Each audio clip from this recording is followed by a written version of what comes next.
Hello friends, good morning. पिछले lecture में हमने देखा था कि जो 1857 की क्रांति थी उसके क्या कारण थे। हमने ब्रीफ में देख लिया था कि उनके कारण क्या थे। कॉन्सेप्चुअली हम समझ चुके थे कि जो 1857 की क्रांति हुई उसके पीछे कारण क्या थे, चाहे वो राजनीतिक कारण हो या सामाजिक धार्मिक कारण हो या सैन्य कारण हो या आर्थिक कारण हो। तो हम ये समझ चुके थे कि उनका कारण क्या था और क्यों ये जो चीजें हुई क्यों हुई। अब हम बात करते हैं कि जो ये क्रांति हुई तो इसका रिजल्ट क्या हुआ, मतलब क्या रिजल्ट निकला। अब अंग्रेजों के लिए क्या चीजें हुई, क्या बदली, और हम भारतीयों के लिए क्या परिवर्तन आया। ठीक है, तो एक करके बात करते हैं। तो अगर रिजल्ट की बात करें तो पहला है जो पॉलिटिकल क्षेत्र में देखा जाए, अगर राजनीति के क्षेत्र में देखा जाए तो पहला जो आपका रिजल्ट देखने मिला था वो ये था। एक मिनट में कलर चेंज कर लूं पेन का। हाँ, ठीक है।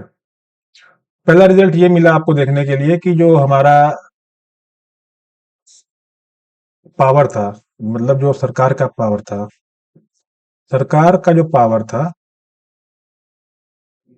वो पहले क्या था, सेंट्रलाइज था। सेंट्रलाइज मतलब केंद्रीकृत था। इसका मतलब क्या हुआ कि हमने देखा था कि 1833 में चार्टर एक्ट आता है और इस एक्ट के तहत गवर्नमेंट गवर्नर जनरल को सारा पावर दे दिया जाता है लेजिस्लेशन का या एक्ट बनाने का। लेकिन जब 1857 की क्रांति हुई, सरकार को ये समझ में आ गया कि भाई लोग खुश नहीं है, उनको कुछ, मतलब कहते हैं ना कि रूल मेकिंग या लॉ मेकिंग में उनको हिस्सा चाहिए, उनको कुछ मिलना चाहिए पावर। और सरकार को ये भी लग गया कि हम अकेले बैठ के पूरे इंडिया के लिए लॉ नहीं बना सकते हैं। प्रोविंशियल लेवल पे यानी स्टेट लेवल पे भी कुछ ऐसी मैकेनिज्म होनी चाहिए, या जो गवर्नमेंट है स्टेट लेवल पे प्रोविंशियल लेवल पे उसको भी कुछ पावर मिलना चाहिए ताकि वो लॉ बना सके। इसीलिए 1857 के बाद 1861 में एक्ट आता है, गवर्नमेंट ऑफ इंडिया एक्ट। 1861 में जो एक्ट आता है उसमें जो प्रोविंसेस थे उनको पावर दे दिया गया एक्ट बनाने का। ठीक है। और दूसरी चीज, पोर्टफोलियो सिस्टम स्टार्ट किया गया। पोर्टफोलियो सिस्टम का मतलब क्या हुआ कि जैसे इस समय क्या है, इसमें मंत्रालय होते हैं, मंत्रालय वाला कॉन्सेप्ट है ये। ठीक है। जैसे इसमें मंत्रालय होते हैं, जैसे कि मान लीजिए कि शिक्षा मंत्रालय है या कृषि मंत्रालय है। इसी तरह मंत्रालय सिस्टम यानी पोर्टफोलियो सिस्टम की शुरुआत की गई। और साथ ही साथ जो लोग थे उनके डिस्कंटेंट या उनके असंतोष को सही करने के लिए उनको एक तरह से मेंबर बनाने का प्रावधान किया गया सरकार में। कैसे मेंबर? नॉन ऑफिशियल और नॉमिनेटेड। क्योंकि ये चुन के तो गए नहीं थे, तो नॉमिनेट करके इनको बनाने का प्रावधान किया गया। ये 1861 में कुछ एक्ट में कुछ बातें कही गई थी जिसको हमें ध्यान में रखना है। ठीक है। उसके पहले जब 1857 की क्रांति हुई थी एक एक्ट आया था, इसको कहते हैं गवर्नमेंट ऑफ इंडिया एक्ट।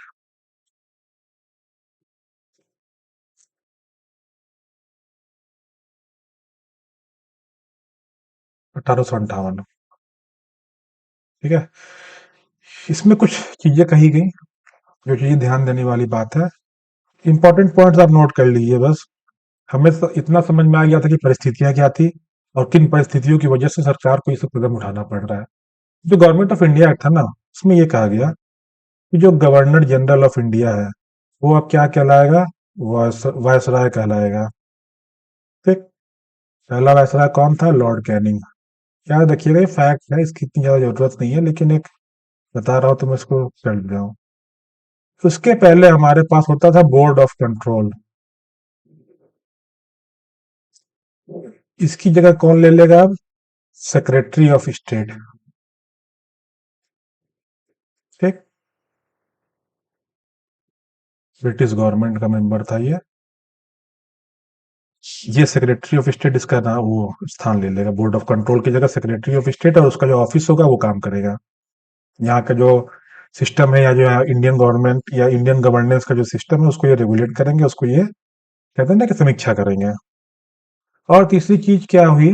तीसरी चीज इम्पोर्टेंट ये हुई कि जो गवर्नर जनरल काउंसिल था,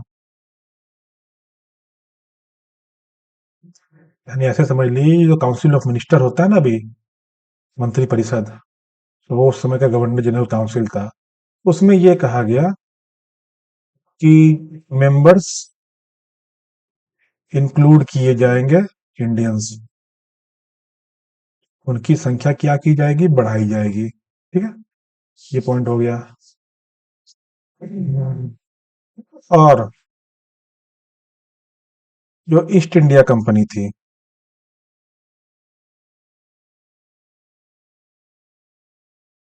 उससे हाथ से सत्ता कहाँ ट्रांसफर हो गई? ब्रिटिश क्राउन को। यानी अब जो गवर्नेंस होगा इंडिया में, वो राजा, जो इंग्लैंड के राजा या रानी जो भी थे, उनके अंडर या उनके मोहर के अंदर या उनके सील के अंदर ये सब चीजें होंगी। तो ये कुछ बेसिक चीजें ऐसी थी जो पॉलिटिकल क्षेत्र में हमने देखा कि कुछ चेंजेस आई हैं। अब हम बात करते हैं सोशियो रिलीजियस यानी धार्मिक या सामाजिक क्षेत्र में क्या चीजें हुई। धार्मिक और सामाजिक क्षेत्र में चीजें ये हुई कि पहली चीज ये कि जो अंग्रेज थे ना, उनको जो ये लग रहा था कि भाई व्हाइट मैन बर्डन वाला कॉन्सेप्ट है, हम आएंगे लोगों को सुधारेंगे, और जो इंडियंस हैं वो जो असभ्य है, सो कॉल्ड असभ्य, उनके मतलब सामाजिक संरचना में हम छेड़छाड़ करेंगे, इनके जो सामाजिक चीजें हैं या जो इनके रीति रिवाज है उनको हम बदल देंगे, तो ये लोग हमारे तरह सभ्य बन जाएंगे। भाई, जरूरी थोड़े कि जो वो सोच रहे थे वो सही हो। हमारे परिप्रेक्ष्य से देखा जाए तो भारतीयों को ये लगा था कि आप हमारे पर्सनल मैटर में क्यों छेड़छाड़ कर रहे हैं? अगर आप मान लीजिए हमारे ऊपर रूल कर रहे हैं, ठीक है, भारतीयों को कोई प्रॉब्लम नहीं थी, आप रूल करिए, लेकिन हमारे पर्सनल स्पेस में ना घुसिए ना। तो जब ये 1857 की क्रांति हुई तो अंग्रेजों को समझ में आ गया था कि भाई ऐसा है, धार्मिक और सामाजिक मुद्दों पे दूरी बना के रखना है। ठीक है, कहते हैं ना दूरी बना के रखना है। और इन मुद्दों पे लगभग लगभग जो लेजिस्लेशन का काम है या जो कानून बनाने का काम है, वो मिनिमम होना चाहिए। तो ये चीज इन्होंने किया। तो इसके पहले जो थे बहुत सारे रिफॉर्म आपको देखने मिलते हैं।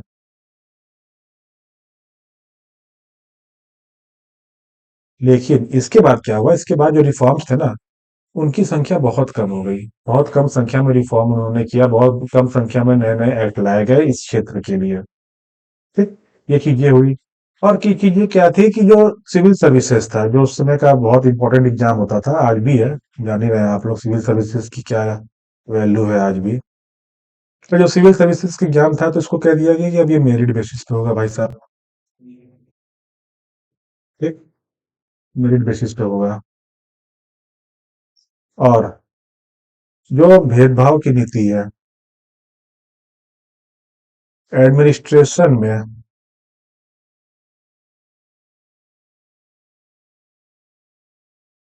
उसको कम किया जाएगा। ये कुछ चीजें थी। आपको ये कॉन्टेक्स्ट समझ में आ रहा है कि ये चीजें आ रही हैं निकल के सामने, या जो हम ये पढ़ रहे हैं कि ये तीन चार चीजें जो हमने सामने देखी है, ये क्यों डेवलप हुआ, ये क्यों रिजल्ट एज ए रिजल्ट के तौर पे क्यों आया? आपने कॉन्टेक्स्ट समझ लिया था पहले। जब आपको कॉन्टेक्स्ट समझ में आ गया तो आपको ये भी समझ में आ जाएगा कि ये इसलिए आए, इसके इनके पीछे ये कारण था। अब सबसे बात करते हैं प्रमुख मिलिट्री। मैंने आपको पिछले लेक्चर में बताया था कि उस समय जो रेशियो था सेना में, वो 5:1 का, मतलब 5 भारतीय पर 1 अंग्रेज। ये मैंने आपको बताया था। अब इसको क्या किया, इसको इन्होंने चेंज किया। चेंज करके क्या हुआ? ऑन एन एवरेज ये रेशियो हो गया 3:1। क्योंकि जब क्रांति हुई ना, तो जो सैनिक थे, भारतीय सैनिक, वो भारी पड़ रहे थे कहीं ना कहीं अंग्रेजों पे। तो अंग्रेजों को लगा कि भाई जब इनको अगर चेक करना है, इन पे अगर निगरानी या इनको अगर अंडर कंट्रोल रखना है, तो इनकी संख्या घटानी होगी। तो घट के क्या हो गई? 3 संख्या हो गई, और ये एक संख्या बनी रहे। दूसरी चीज कि अंग्रेजों ने देख लिया था हिंदू मुस्लिम यूनिटी, उनको यहाँ हिंदू मुस्लिम यूनिटी समझ में आ गई थी। अब ये कैसे समझ में आई थी कि जो बगावत हुआ, शुरुआत कहाँ से हुई? मंगल पांडे। कौन थे ये? ब्राह्मण। और ये जो बगावत हुई, उसके बाद जब 1857 की क्रांति में सारे एकजुट हो गए, तो इन्होंने किसको लीडर माना अपना? मुगल एम्पायर को, मुगल बादशाह। इसको इन्होंने क्या माना? अपना नेता माना। कौन थे? बहादुर शाह। और ये कौन थे? मुस्लिम, मुसलमान, मुस्लिम। तो अंग्रेजों को तो ये समझ में आ गई थी बात भाई की देखिए ऐसा है कि ये यूनिटी जो है ये कहीं ना कहीं हमारे लिए घातक है। और जब ये बगावत हुई थी तो मैंने आपको बताया था जो कि एनफील्ड राइफल था ना, जो कहा जा रहा था सो कॉल्ड कि उसके चमड़े से बना है, गाय और सुअर के, तो हिंदू मुस्लिमों दोनों ने एक साथ विरोध किया था। तो मिलिट्री में जो आपके अंग्रेज थे उन्होंने एक काम किया। उन्होंने कहा कि इस यूनिटी को नहीं पनपने देना है, इसको तो नहीं करना है। इन्होंने क्या रूल अपनाया? डिवाइड एंड, क्या पॉलिसी अपनाई? Divide and rule. इन्होंने क्या किया? इन्होंने जातियों के आधार पर रेजिमेंट्स बांट दिए। जैसे Gorkha regiment, Sikh regiment, Yadav regiment, और भी कई सारे रेजिमेंट इन्होंने बांट दिए। अब इससे हुआ क्या? इससे ये हुआ ना कि जैसे कि अब रेजिमेंट जब जातियों के आधार पर बट गया, तो एक यूनिटी का जो कॉन्सेप्ट था कि भाई कहते हैं ना अनेकता में एकता, वो खत्म हो गई। अब सब अपने जाति के प्रति कहते हैं ना कि वो डिवोटेड हो गए कि हाँ ये मेरी जाति का रेजिमेंट है, मैं अपनी जाति के लिए काम करूंगा। फिर उनके लिए दूसरे जातियों के प्रति जो आदर भावना का कंसेप्ट था वो कहीं ना कहीं खत्म हो गया। ये चीज हो गया। और दूसरा जो ब्राह्मण और मुसलमान थे, ब्राह्मण और मुस्लिम, इन पे स्पेशल नजर रखी जाने लगी। ठीक,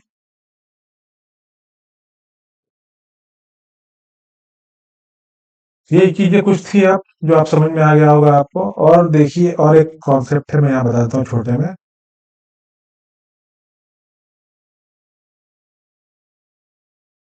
ये जो चेंजेस आए कि क्या रेशियो होनी चाहिए, किसने किया था? पील कमीशन के रिकमेंडेशन में।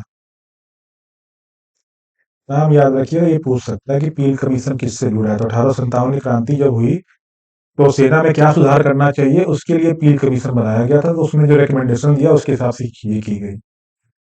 अब ये तो फैक्ट हो, बाकी कंसेप्चुअल चीजें हो गई कि हमने क्या किया, क्या रीजन था और क्या रिजल्ट मिला हमें। अब हम देख लेते हैं कि जो क्रांति हुई थी, तो भाई क्रांति जगह जगह हुई थी। जो लोकल लीडर्स थे वो कौन कौन थे? एक बार नजर डाल लेते हैं कि जो लोकल लीडर्स थे वो कौन कौन से थे। तो जो दिल्ली में थे ना, दिल्ली में उनको बहादुर शाह जफर जो अपने मुगल बादशाह थे उनको लीडर माना गया। वैसे ही इनको सर्वमान्य लीडर मान लिया गया था, ये सबके लिए लीडर थे, लेकिन दिल्ली वाले क्षेत्र में इनका प्रभाव ज्यादा था। अवध यानी लखनऊ वाला जो बेल्ट था, वहां की जो लीडर थी वो हजरत महल थी। कानपुर वाले क्षेत्र के जो थे वो नाना साहब थे अपने।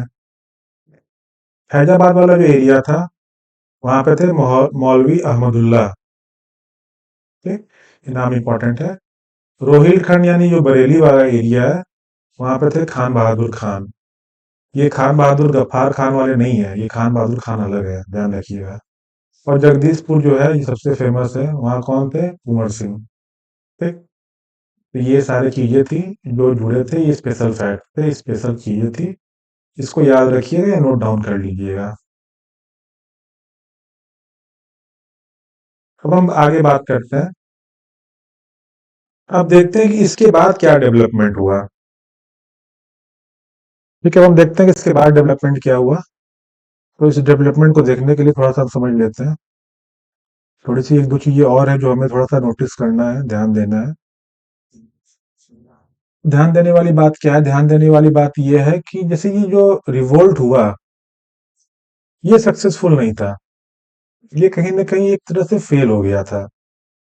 ठीक है, और जो फेल हुआ था तो ये फेल, अब इसको देखिए कैसे समझते हैं। फेल जो वर्ड है ना ये बड़ा अजीब सा वर्ड है, क्योंकि ये कई मामलों में इस रिवोल्ट ने काफी कुछ किया, भारतीयों के लिए काफी जागरूकता फैली, बहुत कुछ हुआ। लेकिन जो इसका मेन मकसद था अंग्रेजों के खिलाफ कि अंग्रेजों को बाहर करना, अंग्रेजों को बाहर फेंकना, देश से बाहर निकलना, उस मामले में ये कहीं ना कहीं फेल हुआ। अब क्यों हुआ, ये समझना जरूरी है। पहली चीज पहली चीज ये है कि जो कोऑर्डिनेशन था,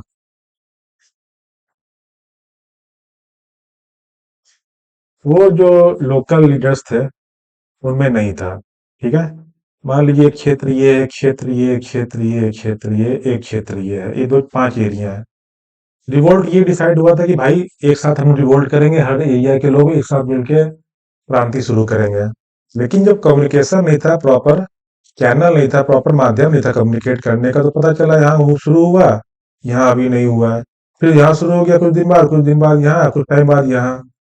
तो अंग्रेजों को ना मौका मिल गया, यहाँ दबा दिया उन्होंने, यहाँ दबा दिया, यहाँ दबा दिया, फिर जब ये शुरू हुआ, इसको आके उन्होंने सप्रेस कर दिया। तो एक साथ कहते हैं ना कि एक साथ हल्ला बोल वाला कॉन्सेप्ट हो ही नहीं पाया। अगर एक साथ होता तो हो सकता है कि अंग्रेजों को मौका नहीं मिलता दबाने का, और वो कहते हैं ना कि सचेत नहीं हो पाते हैं।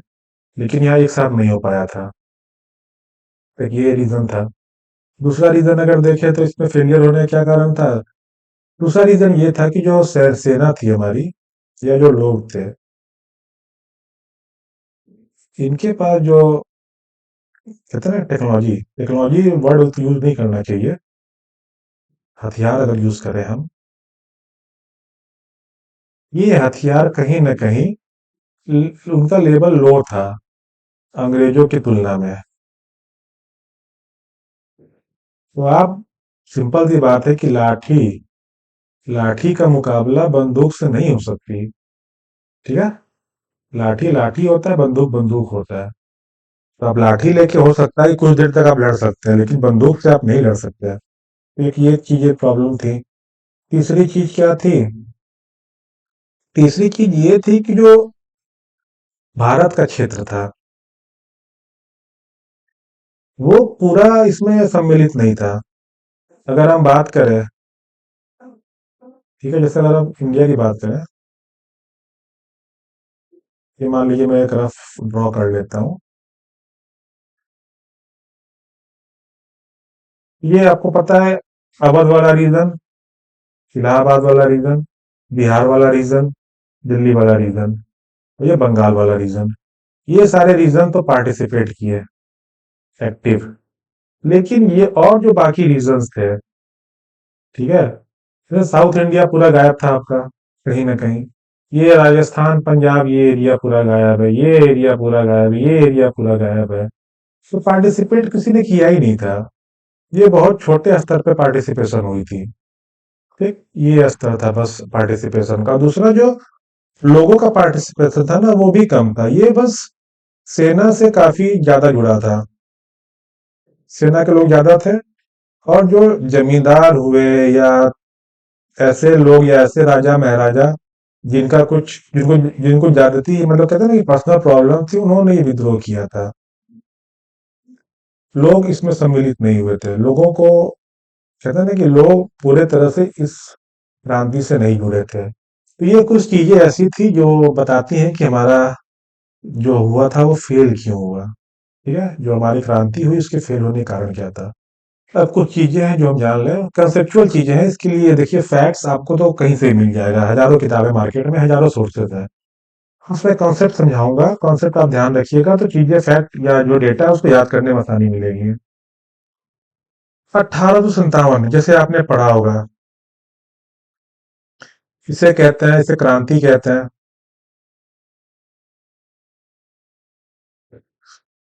इसे प्रथम स्वतंत्रता संग्राम भी कहते हैं।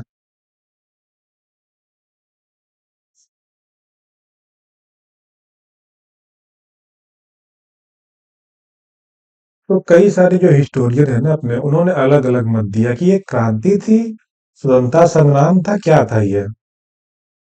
तो कुछ हिस्टोरियन ने ये कहा कि ये क्रांति थी। क्यों क्रांति थी? क्रांति इसलिए थी क्योंकि सेना के कुछ लोगों ने एक विद्रोह किया, एक रिवोल्ट किया, इसके खिलाफ, अंग्रेजों के खिलाफ। क्यों किया? क्योंकि वो उस चीजों से संतुष्ट नहीं थे। और कुछ हिस्टोरियन ये कहते हैं कि स्वतंत्रता संग्राम था।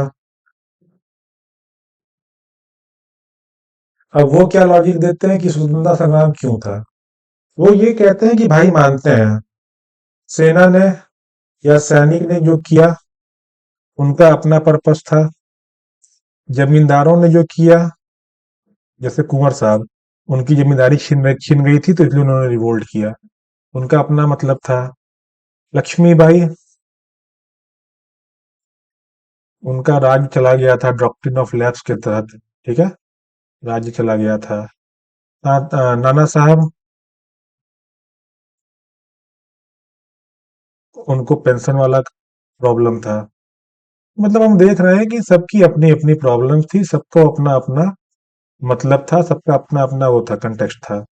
लेकिन जो हिस्टोरियन है वो ये कहते हैं, हिस्टोरियन उनका ये कहना है, मानते हैं कि सबका रीजन अलग था, लेकिन सबके दुश्मन एक ही थे, अंग्रेज। और इन्होंने मिलके अंग्रेजों के खिलाफ हल्ला बोला, इसीलिए ये स्वतंत्रता संग्राम इसको उन्होंने संज्ञा दी और कहा कि ये प्रथम स्वतंत्रता संग्राम था जो काफी बड़े स्तर पे एकजुट होके मतलब दिखा। इंडियन हिस्ट्री में इसको ऐसी इसलिए याद किया जाएगा। तो दोनों चीजें सही हैं, दोनों के अपने अपने मत हैं, तो दोनों चीजें ध्यान में रखिएगा आप कि दोनों चीजें गलत नहीं है।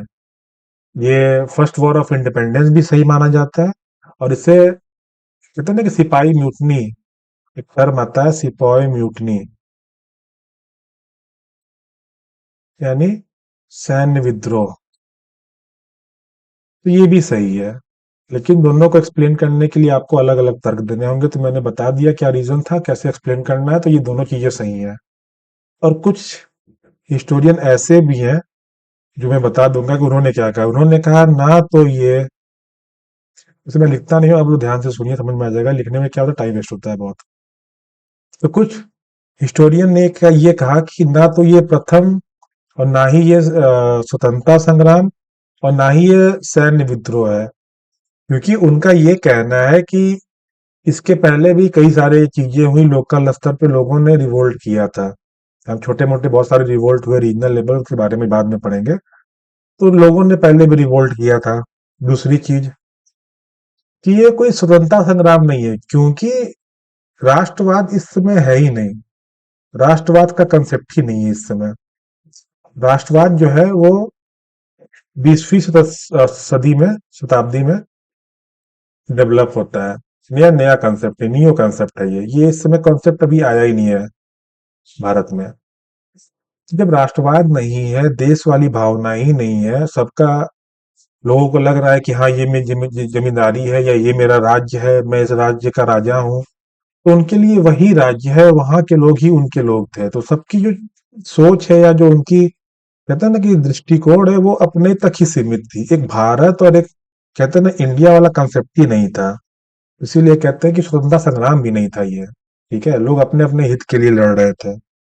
इसलिए कहते हैं कि ना तो ये पहला, ना ही ये स्वतंत्रता संग्राम, और ना ही ये कोई विद्रोह था। ये बस एक कहते हैं ना कि नॉर्मली जैसे कि गतिरोध के तौर पे, या कहते हैं ना कि एक हाँ कि मुझे कुछ प्रॉब्लम हुई तो मैंने आवाज उठाई। तो कुछ हिस्टोरियन ऐसे भी हैं, उन्होंने ये बात कही है, तो ये कॉन्सेप्ट याद रखिएगा। ठीक है, तो आज के लिए इतना ही, बाकी नेक्स्ट वीडियो में मिलते हैं। बाकी आप लोग कैसा लगा मुझे जरूर बताइएगा। Thank you.